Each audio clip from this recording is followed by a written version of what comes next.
people in chiropractic, celebrities and such, as well as we're going to talk about sports and chiropractic. So today we have Dr. Tony Rodnick.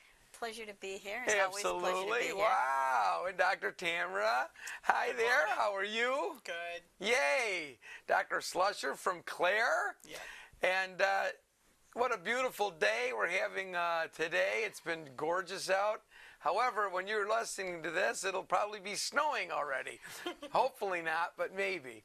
So first of all, celebrities. Why do all these celebrities see chiropractic care? What do you think? Well, a lot of them are active in their lifestyles. Either the sports figures, they're active, or the actors are. It's a really physical, demanding jobs. So they realize that when their body is adjusted, when the vertebrae are in alignment, their body functions better. They're able to move better. They're able to, like some of the athletes that do flips and turns, they're able to perceive where their body is in time and space better. So they get adjusted so that they optimize their health and performance. So through the years, I know I've adjusted a lot of famous people, and which is very cool, very wonderful. I enjoy it immensely, and some of them don't want their name out there, and some of them say absolutely.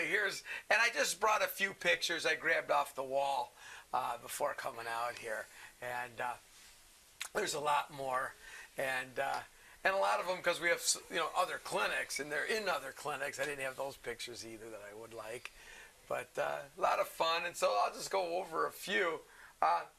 This one here. So this is Miss USA. Her name is Carol Gist, and let's see if we can get in closer on that. Carol Gist, and she was a patient, and apparently she was Miss USA, and she hurt her back from doing all the lugging and all the moving. She had to jump on a lot of airplanes. She was, going to different things, multiple things a day. And her back got sore. She said, I need a chiropractor. And they wouldn't let her go. And nothing wrong with physical therapy, but they had her go to physical therapy and gave her drugs. Well, after a while, her body just couldn't take it anymore, and she actually had to resign as Miss USA because of her back issues. Then she goes to a chiropractor, and like in a week, she's totally normal. Like, oh my God, she gave up her Miss USA-ness, and that's a big deal, really. Think about it. And so she was such a sweetheart. What a really nice person. Let's go over a few more. Here's another one, Meg Ryan, which she's pretty famous.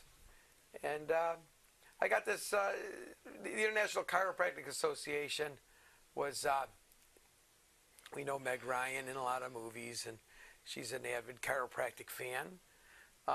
Here you have Deepak Chopra. So he takes the chiropractic philosophy, and he sells it as a medical doctor, makes a fortune at it, and it's just our philosophy, the chiropractic philosophy, which is pretty cool. Our philosophy is amazing, that everything in the universe is held together by an emanating force, and the God force, or however you want to call it. And the way in chiropractic we are dealing with that emanating force traveling down from the brain down to every single cell in your body, back and forth. Our job is to keep that in communicata, letting that just flow and be normal. And that's our job, to find interference with that system.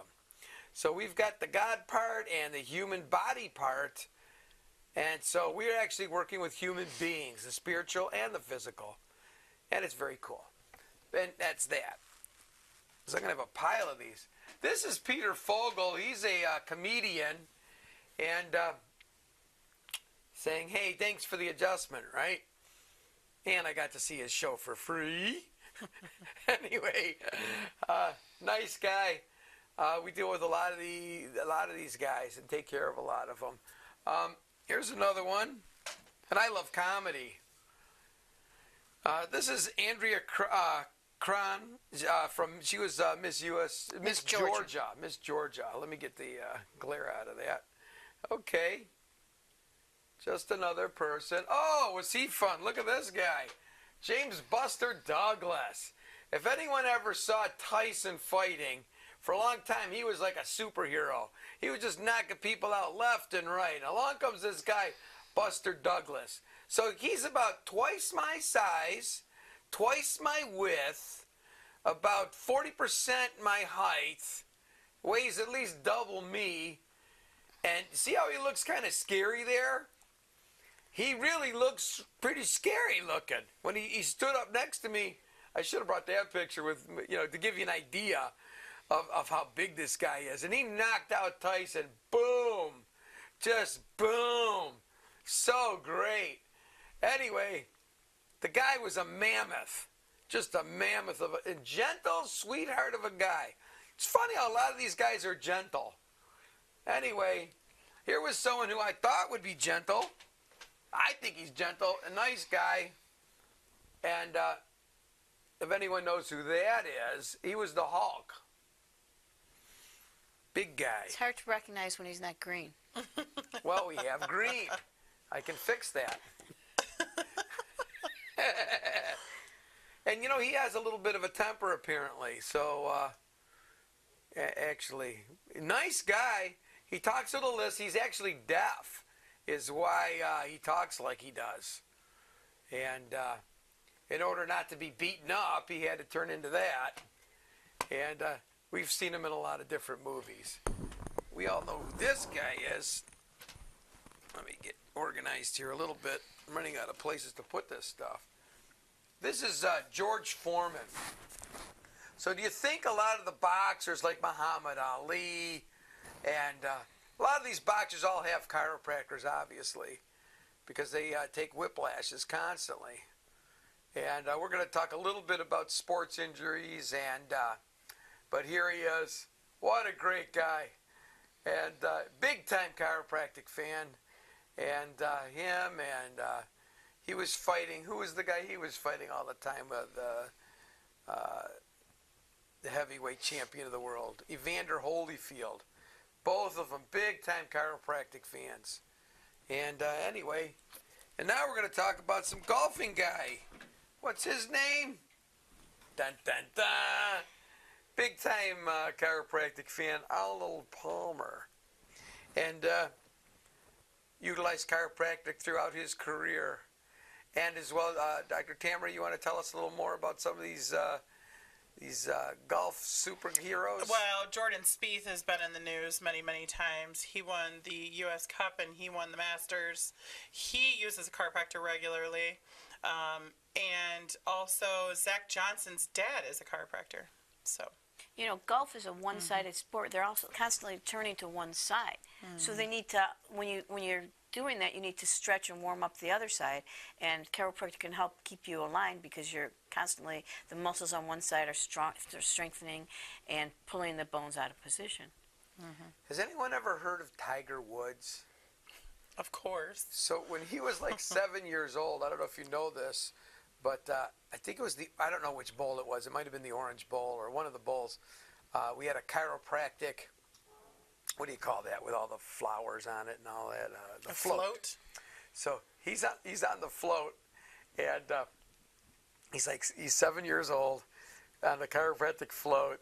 So back when he was just starting to golf, his dad set up for him to be on the float. So Very cool. yeah, it's very funny. He's actually a little kid on the float, chiropractic float. This is more recent times. I can just set these here now.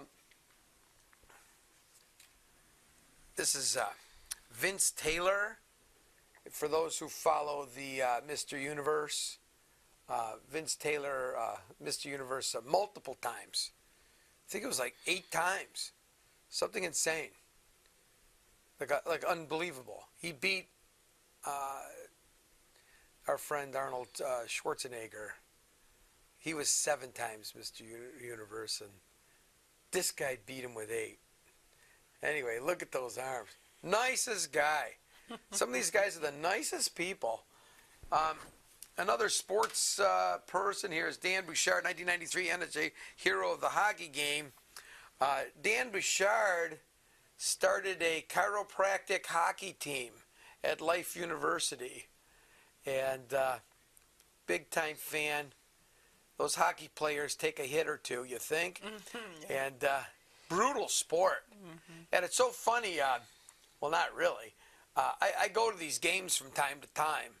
And these guys get smashed in the face, requiring stitches, get teeth knocked out, split ears, broken fingers and hands and arms, and they just keep playing.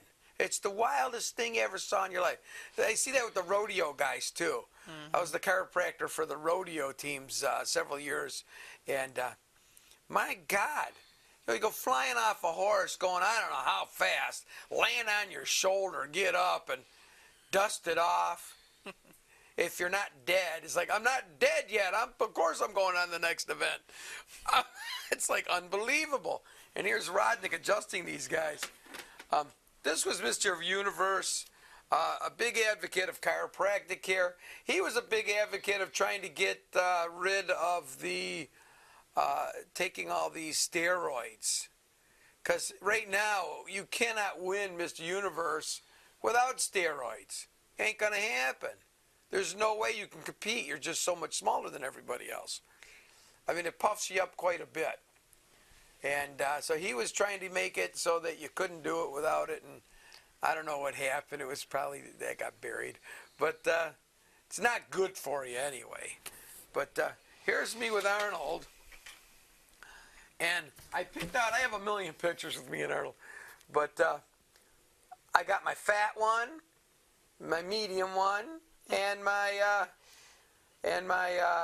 skinny one. Just to give you an idea of me through the years. You'll notice he doesn't change much. Same picture, same face, same pose, but me, look at me.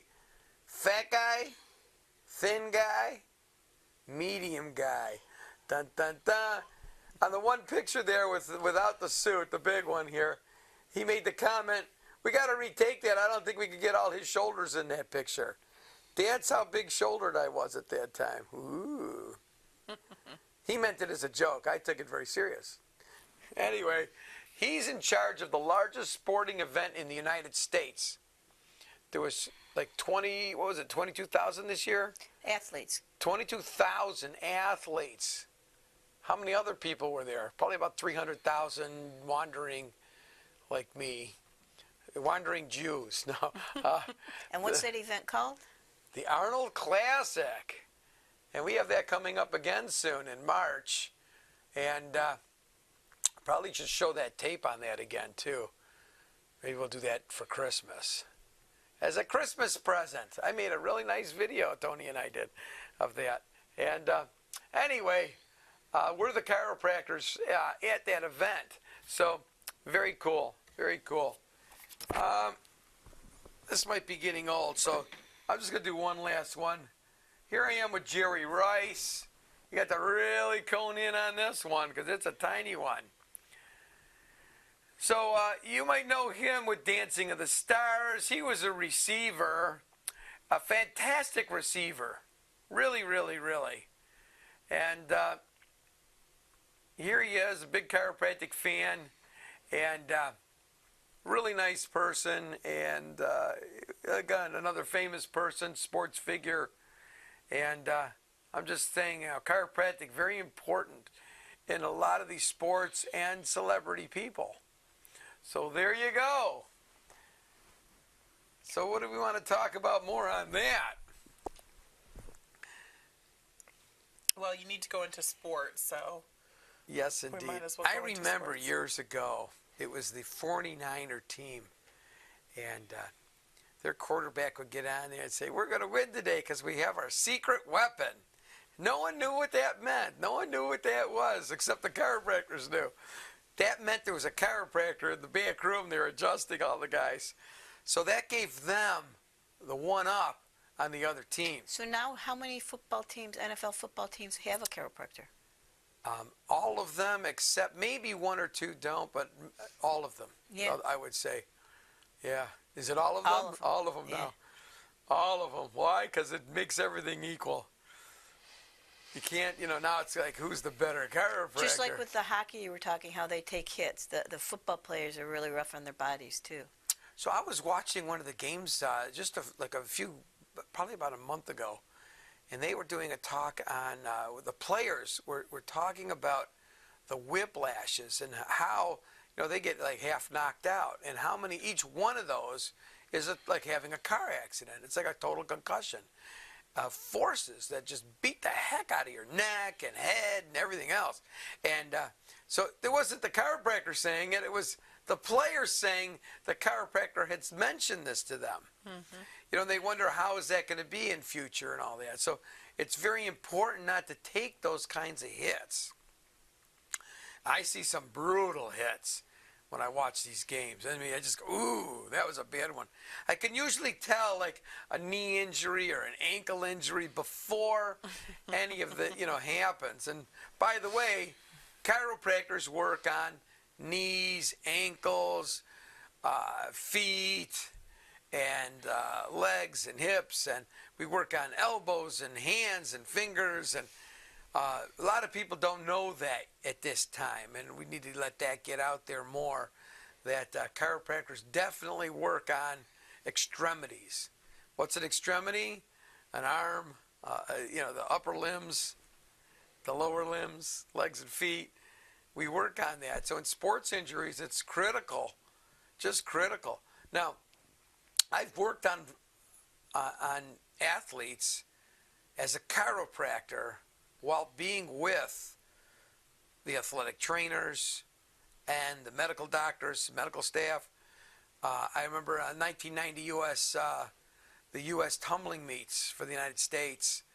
I was on the floor of that working, and to my right was the medical doctor. To my left was the trainer doing taping. And to the right was the medical doctor giving out, if you had a cold, or he was giving out antibiotics for that, or painkillers, or different things like that. And I was the chiropractor lining up spines and putting together ankles and fixing shoulders and mostly turning on power and making sure that was right.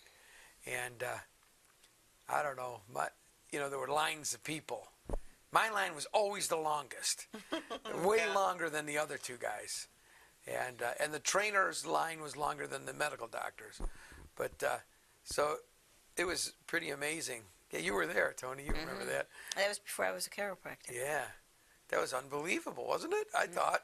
I was exhausted at the end of this. But there was a place for all the different professions, all the different fields. Oh, yeah. And when I got done lining them up, I'd say, go to that trainer right there and let him tape that up. Things like that. And then they would ask me to tape it up. I'm not taping. This guy could tape, man. I never saw anything like it. He had holsters of tape wrapped around his waist, tied up to his legs, going down his legs, and he would go tape it up and just, and he'd pull out his little scissors he'd spin it like a gun, tape it, done. And next guy. It was so fast and so good. I mean, they're asking me to tape it. I'm like, are you kidding me? He's so good. Anyway, but boy, I was lining them up spines, lining up everything. And the one guy who drove me nuts, he took the men's, he ended up taking the men's world on that. But he took the United States, was the one I was at. And later he moved on to the world. And two of my patients came in first and second in world for the women's tumbling. So anyway, they were my patients from Midland here. Mm-hmm. Yeah, it was terrific. What a great experience. And I loved it.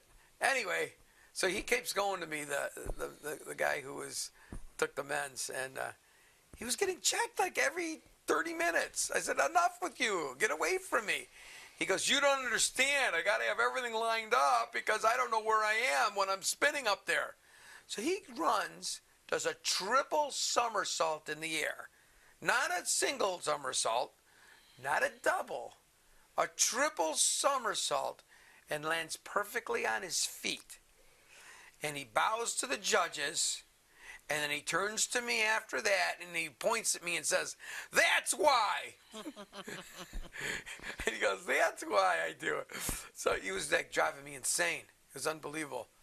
Like, "You again? Go away." He just keeps going through the line over and over again. "Check me now." Or he'd run out and do a few practices and then he'd come back again. "Check me again in case I knocked anything out." I'm like, wow, you're like really bugging me already. Anyway. So really, really, really important when it comes to, like you said earlier, where you are in time and space. When you're, I got to do that a little bit with scuba diving. If you know anything about scuba diving, you have gravity on the ground, and you look straight ahead, you look behind you, you look right, left, and up. But in water, there's also down. So, I mean, normally sports, you're not looking up either, by the way. But here, as a sport, in scuba diving, there's a front, a back, side to side, up and down. And then if you spin upside down, because there's no gravity really in water, hardly, a little bit, you can always watch your bubbles. That's how you know. Like when I was flying a plane, and we do when you're driving down, for a moment there, you're floating. You follow me? So there is no up or down or anything. For a moment there, everything's neutral. So you don't know where you are. That's how Kennedy died. He didn't know he was upside down flying through the fog. He kept trying to get elevation, and all he kept doing is sinking more. And he was new at it. He shouldn't have been really going. He was just brand new at it. At instrument rating, he had just gotten his instrument rating. And anyway, he didn't know, but you drop a pencil. If it goes up, you're upside down. It's not Einstein stuff. A pencil. You take a pencil and you drop it and it goes up, you're flying upside down. The key on that is you're upside down. Anyway, things like that. So I learned a little bit flying and how critical that is. It's massively, it's life and death on some of these things. And so I would practice scuba diving. I would go flip a few times and do a few spins, and I never knew which way's up. And then I would practice, looking at my bubbles, taking a second and learning and listening. And another time I flew off the cliff, and I landed in some snow, a snowbank. And I was buried alive in snow. And I had no idea what to do. I couldn't tell where I was, upside down, sideways. I had no idea. And I'm in this snowbank. And then I remembered from Cub Scouts, stop, look, and listen. And I stopped, and I'm listening. I could hear a small, tiny voice coming from behind me. So I said, that must be the way out. And then I'm listening, and I heard someone say, I thought he went in there. And it was a girl talking to a guy, and he's like, I don't see anything. But because it all caved in behind me, they would have found me in the spring. It was like that kind of situation. And so I learned and I backed myself up. Well, that's all neurological. Knowing where you are in time and space, your senses, it's all neurological. Your semicircular canals is part of it. The dizziness thing is all part of that. You're looking at upper cervical. Highly important to make sure that thing is corrected and doing well, especially in sports that are requiring you to know where you are. Like if you're doing a triple somersault, my God, you had to lose it somewhere in there. Which way's up, which way's down. You can't tell. It's hard to tell. Anyway. Woo! I love this stuff. This is so incredible. So, what do you think we should be checking for? Mostly, I guess, as a chiropractor. What would you be looking for with people in sports like that? Like which vertebra, which nerves? Well, you check their feet, and you check to see if the feet are off, or you check their arms to see if the arms are off, raising the arms overhead. Those are simple ones that you can check. Most people can tell when their one foot's off from the other, or, if something's going on like that. So that's one thing. But, yeah, I mean, we have to check their neck. We have to check for whiplash. That's really important. So for the audience, they don't know what that means, checking your hands. Like, here's my hands. How would you check? Yeah. So well, you want to just show them the actual you show test? them, just show them out. Okay. And So you would hold here, them let's out. go back on me. I'm going to put my hands out here. Usually done when he's laying down on his back. This is how I check if people. some of But the I'm leg saying, checks, how you're can laying on they your check stomach. themselves? How can the audience check themselves? Just put your hands up, close your eyes, put your thumbs together, Put your thumbs together. and if they match up, you're in line. And your upper cervicals, your neck, up here, which is the most important of that. You follow me? So you go like that, and you're looking. Now, let's say, you go like that, and you check it, and it's like that, and you're matching up like this. Okay, you can't see that because my hands are above. But if my hands match up and they look like this, then obviously I'm off because they should line up even. You want them even. So that's a neurological thing because the bone's out of place, putting pressure on the nerve. It causes the muscles on one side to spasm, and the arm appears to be shorter. The size of the hands and arms don't change, but it's just shortened by the tighter muscles on one side. So you can always check when you raise your arms up above your head, keep your eyes closed, take a gander here. Then you look at it. You put your hands, thumbs together, and then you look at it. And if it's way off, then you know that you're definitely out of whack. Mm-hmm. Another one that I have patients check is their shoes. Take your shoes off and look at the bottom of your shoes and look and see how the wear is on the bottom of the shoe. If it's curving in or caving in more on one side or whatnot, then you obviously know that you're not standing erect and that you're dragging one foot more than the other. That means obviously the lower half of you is out. You can also look at your own posture. Like you said, close your eyes. You want to make sure that you're near something to hold on to in case you lose your sense of proprioception and you get dizzy. Some people do when they close your eyes. Close your eyes and either move your head up and down or march in place and then stand where you think it's normal and then open your eyes. Is your one ear lower than the other? Are your shoulders even? One slopes down or the hips? Those are also indications that something is in need of alignment.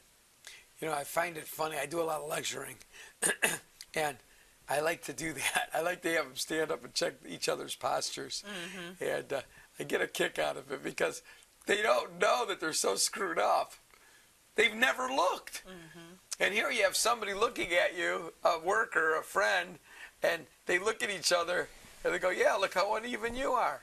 And then they go later, I tell them, go look in the mirror yourself. You don't have to, take their word for it, but a lot of laughter goes on in this because they can't believe that their shoulders are that far off or their head's tipped. And they never knew. They never even looked at it before in their entire life. Unless somebody points it out to you, you wouldn't know. So, pretty doggone funny. I would definitely get a kick out of that. Makes me laugh. Doesn't take much to make you laugh. Really? I like to laugh. I think laughter is good for you. And anyway. Yeah, there have been studies that laughter is good for your health, too. 100,000 white blood cell count increase is what they say. Wow. So good for fighting off colds. If you have physical problems, it's great to laugh. Laughter is sensational. Really is. It's an anti... it's probably hard for somebody to laugh if they've got a cold, but yeah. It is, but you can watch comedies and... I personally, I laugh at myself pretty regularly. I think I'm hilarious, I can laugh at myself. I have no ego problem with that because I think it's just so funny. I cracked up this morning. I was going to wear a tie for Halloween, and a few years back, I had a skeletal tie, and it had just a bunch of skeletons on it. I could wear the little tie, and then I had a house fire, and my house burned down. So I went out I replaced pretty much anything that burned down. I replaced it with 2 of them or 3 of them. So I'm in China. I'm buying these ties. I got them down to 50 cents a tie. So I'm buying hundreds of ties. I'm loading up shopping bags full of ties. And the girl's yelling, oh, that's too ugly. You can't have that tie. No, it is not for you. And I wasn't really looking. So I put the tie in there, a skeletal tie, to replace my other skeletal tie for Halloween. I wanted to wear a little tie for Halloween with skeletons. So I go to put it on a couple days ago. And there's sexual positions. Like they're pairs of skeletons all in these. They're pairs, and they're all like skeletons having sex. So I don't know if we can say that on this, but I'm trying to keep it clean. It just struck me so funny, and so I'm anyway, glad you didn't wear it. so I don't know what to do with this tie now. Can't wear it anywhere. And she was right. I'm going back thinking, she was right. That tie is not for me, and. A man in your position cannot have ties like this. And I don't know what she's talking about. I thought she was talking to her ugly. Anyway, oh my God. I'm getting ready to put it on. And I'm like, wait a minute. Are those like patterns? Why are they like, oh my goodness. Well, you got a good rush of white blood cells. That's for right. sure. I sure did multiple days because I'm leaving that tie sticking there. So every time I walk by, I look at the tie. I went to go get the tie this morning. I laughed Anyway, I thought it was so funny. So these things happen. How do you not laugh at yourself on something like that? Anyway, just hilarious. I think it's funny. I think people are funny. I mean, there's serious things, and it's very sad, and there's a lot of catastrophe out there. And I deal with that pretty good. But, and it is devastating. I remember doing the 9/11 thing. Yeah, Ground Zero. Yeah, I went down to New York, and I landed there. I was going to give a few days off for the guys who've been working all week. For the chiropractors. For the chiropractors. They were volunteering. They were working this thing 24/7 days a week, 24 hours a day. So they'd go to their office, they'd work a few hours, then they'd run over to this thing. They'd adjust all these people. And the demand was there. These firemen and these policemen and these army guys. I don't know what they were. Uniformed people. And was it Army? I don't know what it was. And the FBI and the breathing people and the holy moly, there's a lot of people there. And it was just catastrophe. Well, you talk about time and space. You don't really have any time or space when you're in an area where, you're in rubble and you can't see because there's so much dust and there's all these things going on. So it's definitely important just for them just as much as anyone else. So I'm adjusting this one guy. And he looks, some of these guys look really pretty, with all the stuff. Mm-hmm. And anyway, and there's other guys they call them grunts. And so I'm adjusting this one guy. And he took his jacket off, so I don't know what he is. And everyone saluted him. He gets up and everyone goes, hoot! They all salute him. I go, oh, so he must be obviously somebody special. And so he says, that was a great chiropractic adjustment. I'm going to take you somewhere special. So the guy takes me on a tour through. You weren't allowed to go through certain places because it was a crime scene. A crime scene. Mm-hmm. So he takes me through all this stuff, and I'm seeing like horrible things. Messed with my head. But it was nice that he took me out and all that. And very stressful. So then I needed a chiropractor, obviously. And mental fatiguing. Wow. So these people that were physically, subluxation is what we do. We correct. It's a bone out of place, putting pressure on nerves, causing problems, right? So that's a subluxation. So these people, there's only 3 ways to get like that. There's chemical, physical, and emotional. I mean, physical, you could break it down into like sports we're talking and, stresses and all. But it's basically 3 things: physical, chemical, and emotional. So physical, we're lifting concrete blocks, looking for dead people, because there was no more live people at this point. So they're finding dead people, and every time you move one of these blocks, it restarts on fire, because it was from the computers.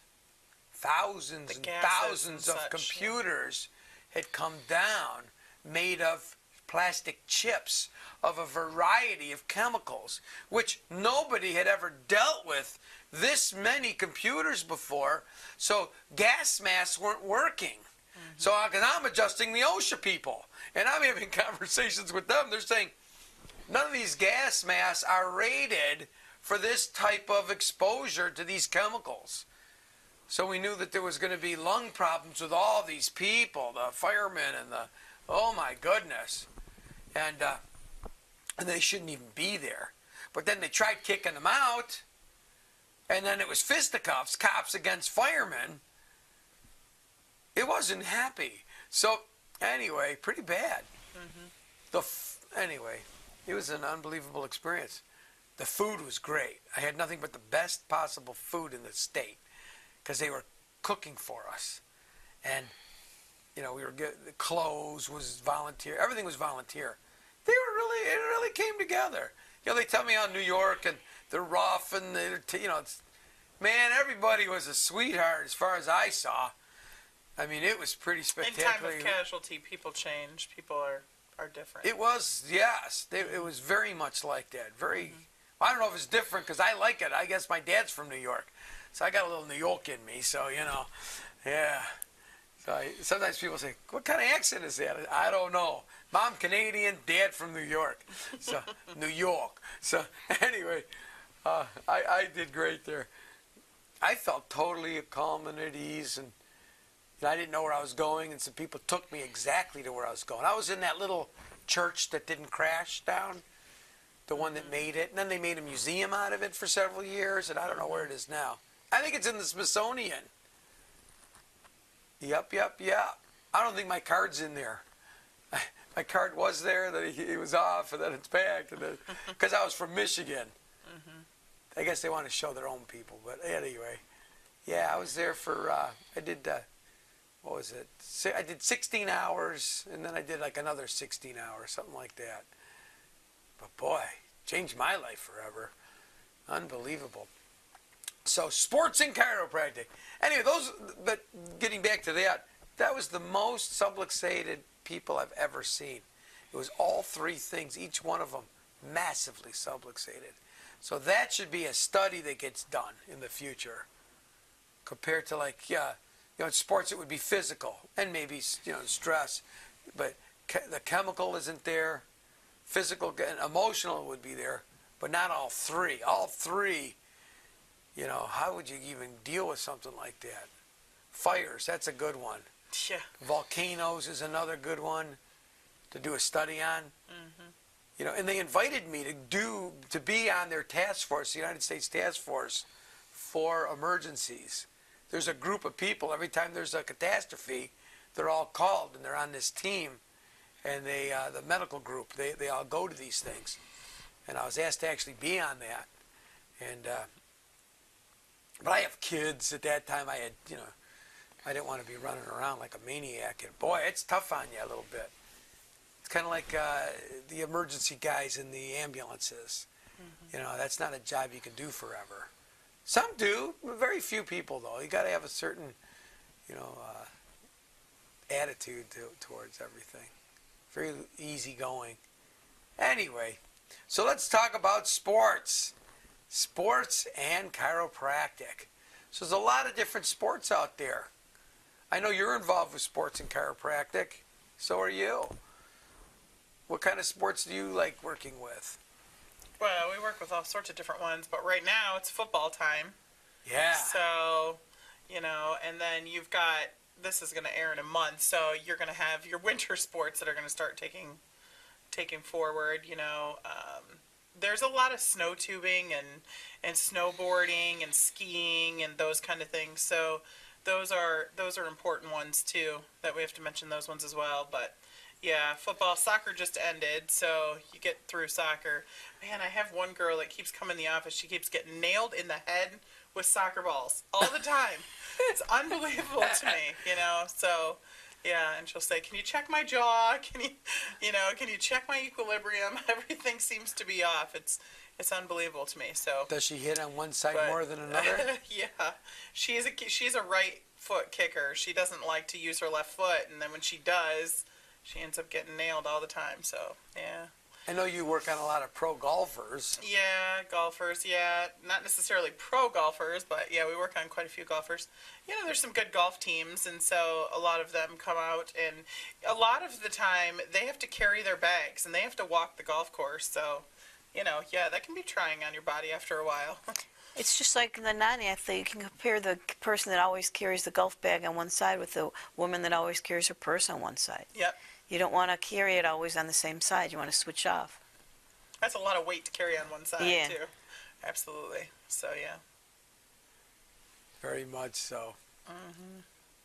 I love working with the sports guys and all that. And I get a lot of, like right now, the football you were talking about. So I'm getting quarterbacks is number one, Yeah. running backs is number two, and the guys. Defensive. And defensive ends. Yeah. Is another one. Those are like my number 1, 2s, and 3s. They get creamed more often, and but every now and then, a knee gets blown on my lineman guys, and they're always giants. Those guys are huge, so kind of interesting. Yeah. And man, what's your favorite people to work on in sports? Well, we do the Arnold Classics. We do a lot of gymnasts when we're there. So, Boy, do we ever. Yeah. That's 10,000 gymnasts. because I'm a smaller person, so the football guys are harder for me to adjust. The gymnasts are. They're littler and Yeah. skinny and Yeah. light and okay. More her size, yeah. Cracks me up when like my son Paul went with me. He's in Saginaw now, but he goes with me, and he's also the chiropractor for the Saginaw Sting, the football guys, and he also so here he is. He's with the strongest man in the world guy, and these guys are like 400 pounders. Yeah. And Paul weighs maybe $120 at best. Yeah. And Dr. Neal also was last year. He was with us, and with Ruvain, Dr. Rubenstein, and my daughter. But No, she she wasn't didn't there. go. No. That's who we got to get over there next time. Get her with these giant people. It's so funny. This little tiny girl, and she's there with her little activator clicker, clicking away, and they're going, ah! It just cracks me up. Anyway, so here he is, and he's got the person laying down, and you bring the knees up, to check the legs, as we were talking earlier. So bring the knees up to check the legs, and there it is. His feet are taller than he is, with the guy laying down. Oh, just so funny. Just cracks me up. Kind of hard to see the top of the foot that way, but yeah. There was a picture, I don't have it with me, with the Hulk, with a picture of me and the Hulk, and I think it was maybe Neil or anyway. And the guy's huge. Same with Buster Douglas. I didn't bring any of those pictures, but it's pretty funny when you see these guys next to me, and because I think I'm a huge kind of guy, and obviously not compared to some of these guys. They're huge, just huge. And I think the guy who last year came in third, or the top couple for the strongest man, was getting adjusted. And oh man, I know you can't tell. It's hard to tell. When I'm in adjusting mode, like Miss USA, I showed you her picture. I was taking care of her for a year and a half. I had no idea she was Miss USA. And she's packing her bags. She's loaded up the truck now. That was her. That was the worst she ever looked. Here, where is it? I don't know where I put it. But it's one of these pictures. That was one of the first ones that you showed. There she is. Mm-hmm. That was the worst she had looked. The whole time I've been taking care of her for about a year and a half. And that was her looking at her worst. See how pretty she is? And that was her worst look the whole time she was coming in. The worst she had ever looked. And my insurance girl at the time comes out and says, "Oh my goodness, you're far too pretty not to be someone. Who are you?" She goes, "I'm Miss USA." I go, "Oh my God." She goes, "Oh yeah, I got some magazines out in the car. I'll take a picture with you." So I've been taking care of her this whole time, not knowing. I mean, I don't pay attention to that. So I might be working on somebody who's incredibly famous and don't know. I've adjusted so many famous people. I get called in to do, very famous people. And I have a blast doing it too. Every year, I get more famous people in my. Anyway, and again, I said some of the people care, some don't. I have some. They say, I took their picture, and they said, I don't want you to say too much about it. So I just have the picture up on the wall. things like that. Yeah, but most of them, I mean, they're actors. They want to get their picture out. They love this stuff anyway. So, all righty. Yep. Like a funny one I wish I would have brought out today was from Curb Your Enthusiasm. What was her name? She was... Starts with an S. She was with the big fat guy. She was the wife who's always yelling at him. So I saw her, and she's like watching her next door. I go, "Do you need a chiropractor?" She goes, "Yes." So anyway, at that time, I was trying to get my son Neil. He was ready, and so he adjusts her. So she sends him back a picture and says, "Thanks for the crack." Dr. Neil. Anyway, pretty hilarious. Funny stuff. Anyway, well, she's a comedian. So that was a good one, too. I love the comedians. I'm majorly into it. Okay, so chiropractic and sports. Now, sometimes, you might need a period of icing, and so gentle adjusting would be required. Like for me, I just recently had a rib breakage moment. I did a boating accident. So I was snorkeling in the Caribbean. St. Martin. Yeah, St. Martin. It's the, is that Atlantic Ocean? I don't know. Pacific. That's the Pacific Ocean. No, not Pacific. There we It's go. either the Atlantic or the Caribbean. Caribbean. Geography is not my thing. Not mine either. I know it's ocean. I don't even know what island I'm on half the time. So we were on St. Martin, and we went on a beautiful snorkel tour for old people. Gentle, nice, calm snorkel. Not even scuba diving, snorkel. So I'm in there with these tortoises. They're called sea turtles. I don't know if anyone's seen a sea turtle. When you're 20 feet away, they look about like that big. When you swim down to them, they get as big as me. They're as big as me. There are several 100-pound tortoises there. Big. So I didn't grab any, which I was legally not allowed to anyway. But I was going down there to go see them closer and pet them. Oh, boy. They kept getting bigger. The closer I got, the bigger they got. Scarier it got, and finally I chickened out. Anyway, so I get up. We're going to the next spot. And you ever see Gilligan's Island? I could hear that music playing in my head as we hit these waves. Crash, crash. Finally, one takes me. I go flying in the air. I land on a metal bar support that was holding the bench on. Crack my ribs. Fly me in the air a second time. I land on something soft and gentle. My wife. And she thought she broke an arm and a knee. A leg and a knee. And a leg and an arm. I couldn't get up. I couldn't be moved even. I couldn't breathe. So I'm laying on her still. And then we went to some island to get out of this thunderstorm, which, again, it was just like Gilligan's Island. Little hut, the coconuts. We ate. We had sandwiches. What was it? Some kind of weird sandwiches I was eating. Well, at least you could breathe at that point. A little bit. I could breathe short, small, tiny breaths. Like that, because I had busted everything. So how do you adjust something like that? Well, you line a few things up, check the neck, put some ice on it. I got a big bag of ice, and then I got myself one of those little rib belts, and I held it like that together. And then a day or two later, we could adjust a little more. We had x-rays. So I broke one and shattered a couple. Not shattered, cracked. Cracked. Yeah. More like a vase. Like if you crack a vase. That's shattered, isn't it? Shattered. It was like I say shattered. I hear it. Like think of the pieces all broken apart. They were not misplaced. Yeah, so that's not shattered. It is cracked. It was cracked all over the place. Not like a crack, but crack. Multiple cracks. Like cracks. Yeah. Like you're looking at spaghetti-looking thing. Like totally cracked. And but they're gone. They healed up.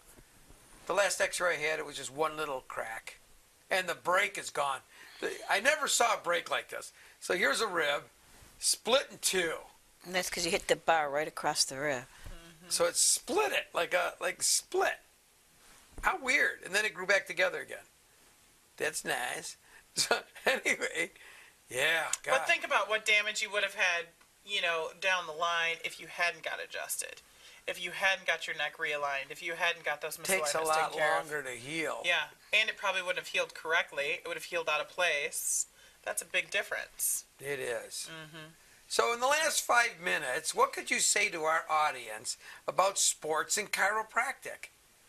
Or famous people, whichever. Well, it's important to get checked. If you're playing any sport, it's important to get checked. Don't wait till you have pain, like we've mentioned in previous shows. And make sure to take all the precautions to avoid the injury.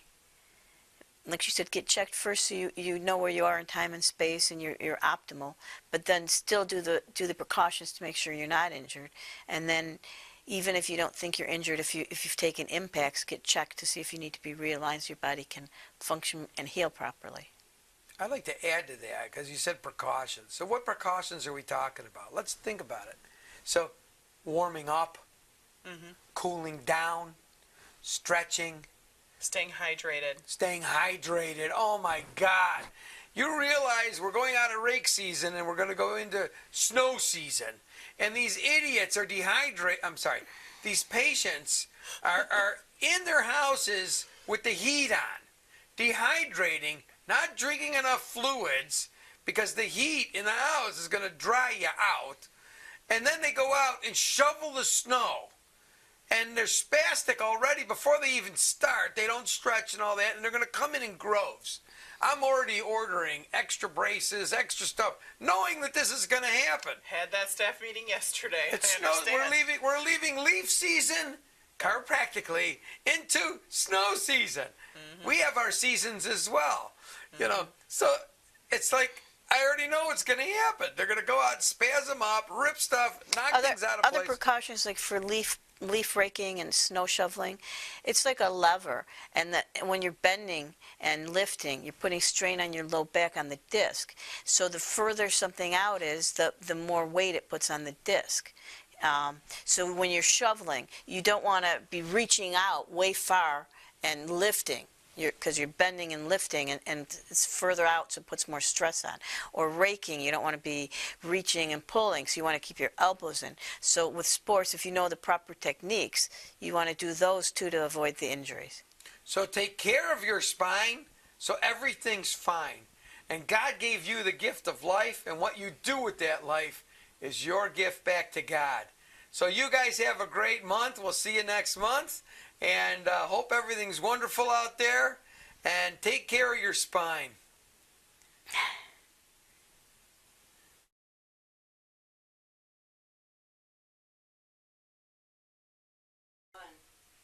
Welcome back to Ask the Chiropractor. I'm Dr. Tony Rodnick, and with me right now doing these exercises is Tom Slusher from the PGA. We're going to talk about posture exercises, and in our society, we're all hunching over, we're texting, our computers, we're using laptops, we're tightening the muscles in the front, stretching the muscles in the back. So we're going to just do some nice, gentle spinal exercises to strengthen the muscles in the back, put some curve back in the neck. These are just nice, gentle exercises. The first one we call the eagle. You're going to stand with your feet shoulder width apart, and you're going to tighten your core. Because believe it or not, your core muscles really affect your back and can cause low back problems if you don't have nice tight core. It affects the curve of the low back. And then as we're going to take a deep breath in, we're going to bring our hands up, tip our head back, and then just stretch up. We're going to be opening up these joints, and then as you breathe out, come on down. We're going to do that one more time. Well, a couple more times. Take a deep breath in. Tip your head up, stretch up, just decompress. Just stretch way up. Breathe out. Let's do it one more time. We're going to do each of these 3 or 4 times. We're going to do it 2 or 3 times a day. We call them spinal hygiene. So we just say do it when you brush your teeth. The second one, we're going to put our hands up. Again, feet shoulder width apart. Tighten your core, hands up, and make backward circles with your shoulders. And as you do so, you want to focus on the space between your shoulder blades. We want to strengthen those muscles there. And then you can tip to the side. We want everything symmetrical, so if you tip to one side, you want to also tip to the other side. We call that the hummingbird. And the third one, we call the butterfly. You're going to clasp your hands and put them behind your head. But you're not pushing with your hands, you're pushing with your head. So as you take a deep breath in, you're going to put your head back. The motion is just bringing your head back. It's not up and back, it's just straight back. So you're going to take a deep breath in and push your head back. Another way of doing this one would be when you're in the car. If you stop at a red light, push your head against the headrest. That way you get the same resistance, but you're not tempted to tip your head up. So you're just going straight back, working on the muscles in the back of the neck. You should feel it in the back of the neck. And we're trying to strengthen those muscles and help get the curve in. So those are our spinal hygiene or our posture pod exercises. Great exercises for everybody. It's been great. Take care of your spine, and your spine will take care of you. See you next month.